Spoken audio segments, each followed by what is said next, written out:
ఇప్పుడు చెప్పండి, ఈ రెండు న్యాయమైన కారణాలను బట్టి దేవుడికి మన జీవితంలో జోక్యం చేసుకొని హక్కు ఉందా లేదా? కానీ మనం రొటీన్గా ఒక డైలాగ్ వాడుతాం, ఏందో దేవుడు కూడా ఆడుకుంటున్నాడు అన్న నాతో, దేవుడు కూడా ఆడుకుంటున్నాడు అన్న నా జీవితంతో, దేవుడు కూడా పగబట్టాడన్నా నా మీద, దేవుడు కూడా కక్ష మూరాడన్నా, దేవుడు నాకు చాలా అన్యాయం చేశాడన్నా,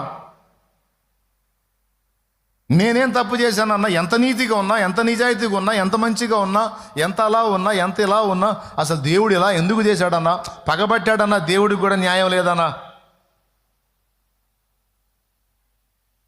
అంటే అన్ని సందర్భాల్లో కాకపోయినా కొన్నిసార్లు మనకి కొన్ని ప్రతికూలతలు వచ్చినప్పుడు, ఊహించని షాగులు తగిలినప్పుడు, ఆత్మ మండినప్పుడు వచ్చే డైలాగులు చెప్తున్నా నేను, వస్తాయా రావా?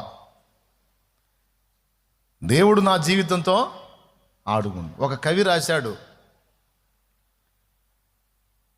ఎక్కడో దూరాన కూర్చున్నావు, ఇక్కడి మా తలరాతలు రాస్తున్నావు, చిత్రమైన గారడీ చేస్తున్నావు, తమాషా చూస్తున్నావు.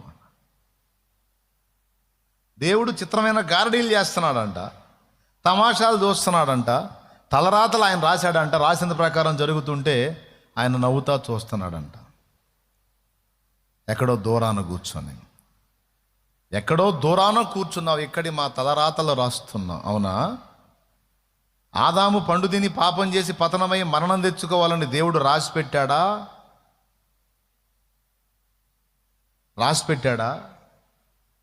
రాసిపెట్టినోడు తినొద్దని ఎందుకు చెప్పాలి? మన జాతకాలు దేవుడు రాయటం కాదు, దేవుడి జాతకాన్ని వాడే రాసుకుంటాడు.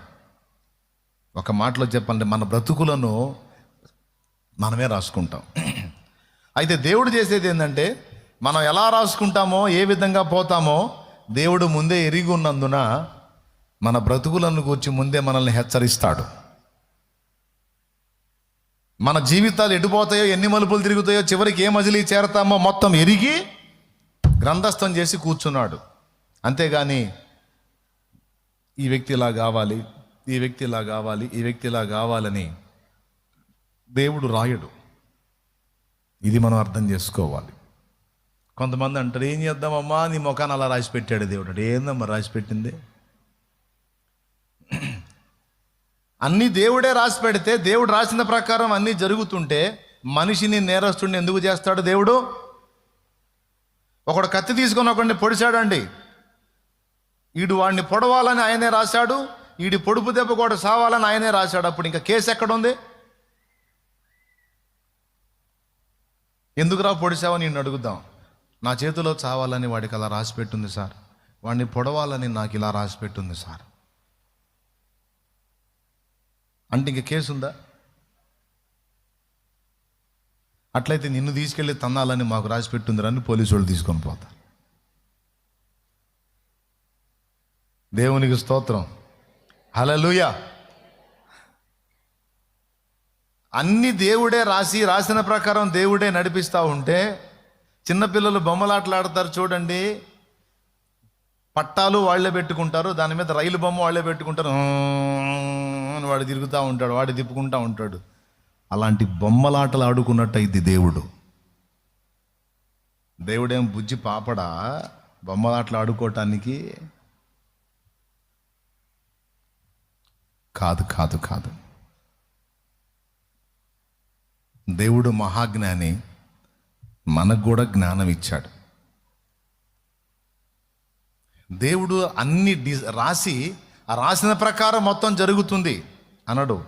ఏం జరుగుతుందో భవిష్యత్తులోకి వెళ్ళి చూసి, తమ్ముడు వింటున్నావా తమ్ముడు, హలో స్తోత్రం చెప్పు, ఏం జరుగుతుందో ఫ్యూచర్లోకి వెళ్ళి చూసి, ఆ చూసిన దాన్ని మొత్తాన్ని గ్రంథస్థం చేస్తాడు. అది చేసేది దేవుడు. అంతేగాని దేవుడు రాసిన దాని చొప్పున మనుషులను ఆడిస్తే మనిషి ఎప్పుడు దోషిగాడు.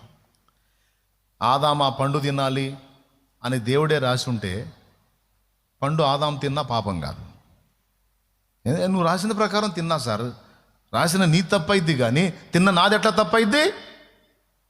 నువ్వు రాసిన ప్రకారం పొడిచా సార్, అలా పొడవాలని రాసిన నీ తప్పైద్ది, కానీ పొడిచిన నా తప్పు ఎలా అయిద్ది? అర్థమైందా? సో దేవుడు నీ మొఖాన్ని అలా రాశాడు, ఆడి మొఖాన్ని ఇలా రాశాడు, ఆడిని అలా బుట్టించాడు, ఈయన ఇలా బుట్టించాడు.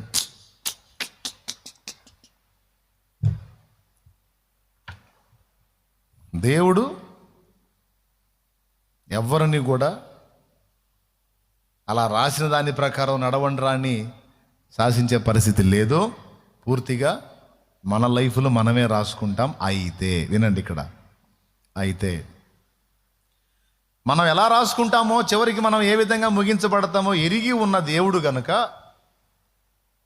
ఆయన ఏం చేస్తాడంటే, ఒక దారి వేసుకొని ఆ దారిలో పోతుంటాం, మధ్యలో కొన్ని దారులు వస్తాయి.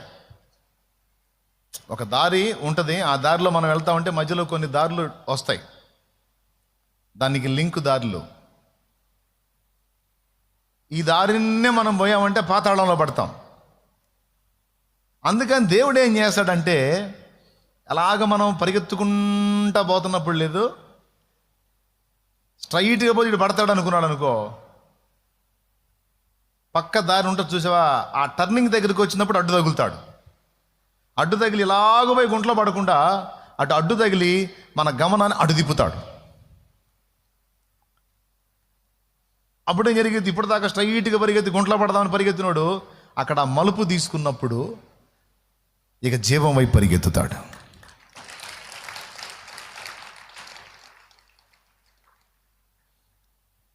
కళ్ళకు గంతలు కట్టుకున్న గుర్రంలో పరిగెత్తుతూ ఉంటాడు వీడు నేరుగా పోయి గుంట్లో పడతాడని తెలుసు. అందుకని ఆయన ఏం చేస్తాడంటే అక్కడక్కడ సారథ్యం వహిస్తాడు, టర్న్ చేస్తాడు. అది నాకు అర్థమైంది. దేవుని కృపలో పాటలో మెన్షన్ చేసుకోవడానికి పరిశుద్ధాత్ముడు సహాయం చేశాడు. అపరాధిని నన్ను ప్రేమించి ఆసక్తితో నన్ను పిలిచే నీ దివ్య రక్తముతో నిలువెల్ల కడిగావు. అగ్ని బిలముకై పరుగెత్తే నాడుగులనే గమనించి ఆశ్చర్యమైన రీతిలో నన్ను ఆదుకున్నావు.